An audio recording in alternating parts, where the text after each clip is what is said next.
இடத்துல இந்த படத்தை அவர் இந்த மண்ணின் மகன், நான் மாப்பிள்ள இந்த மண்ணுக்கு. ஸோ மதுரையில் இந்த படத்தை பார்க்கணுன்றதுக்காக தான் இங்கே வந்திருக்கிறோம். ரொம்ப சூப்பராக இருந்தது. என்னன்னா சின்ன சின்ன இடங்களை கூட ரொம்ப அழகா சிரிச்சு ரசிக்கிறாங்க. நல்ல எமோஷன்ஸும் இருக்கு. ஒரு நல்ல விஷயத்த சொல்றதுக்கான வாய்ப்பு இந்த படத்துல கிடைச்சது. இது நான் கேட்டுக்கிறது என்னன்னா, இந்த மாதிரி படங்கள் மக்கள்கிட்ட போய் பெருசா சேர்றது உங்க கையில. இந்த மாதிரி படம் மக்கள்கிட்ட போய் சேர்றது உங்க கையில தான் இருக்கு. நீங்க எல்லாருமே பாருங்க, உங்க ஃபேமிலியோட பாருங்க, உங்களுக்கு ரொம்ப ரொம்ப பிடிக்கும். நீங்க இதை கொண்டு போய் எவ்வளவு பேர்ட்ட சேர்க்க முடியுமோ சேருங்க. இது ரொம்ப திருப்தியான படமா இருக்குன்னு பாக்குற எல்லாருமே சொல்றாங்க. இந்த பாராட்டு தான் இன்னும் பெரிய திருப்தி கொடுக்குது.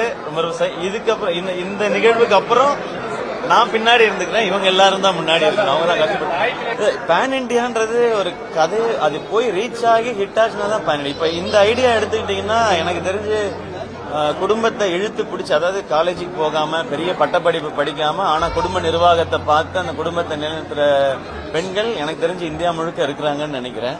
ஸோ அதை சொல்ற படம் தான் இது. ஒருவேளை ரிலீஸ் ஆகி வேற எங்கேயாவது ஹிட் ஆச்சுன்னா இதுவும் ஒரு பேன் இண்டியா பிலிம் தான். பட் எனக்கு அப்படி தெரியல. நல்ல கதையை சொல்லணும், அதுல ஒரு நல்ல விஷயத்த சொல்லணும். என் படத்துல பண்ண முடியாத எக்ஸ்பெரிமெண்ட்டை ப்ரொடக்ஷன்ல பண்ணணும்.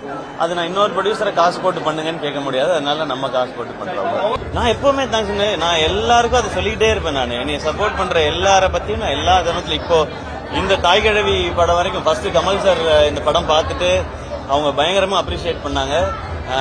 சூப்பர் ஸ்டார் ரஜினி சார் வந்து போன் பண்ணி எங்க எல்லாத்தையுமே பேசினாங்க படம் பார்த்துட்டு.